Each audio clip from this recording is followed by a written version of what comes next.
byanja bihamba mu mva azarazuka wamuze nase nagaruka nzamushimira abaruzi tuzuka bimanya ari kuri byose azubazaza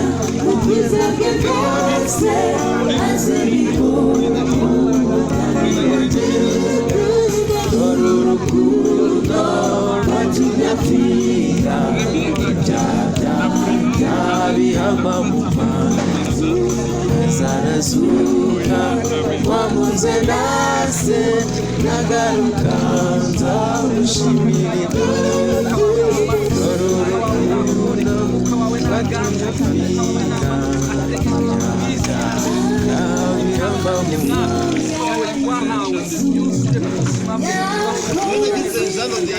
na isezerano n'isoro kuko mwihana ibyaha byamukizera umwami Yesu natwe twese by'Imana y'Umwuka Wera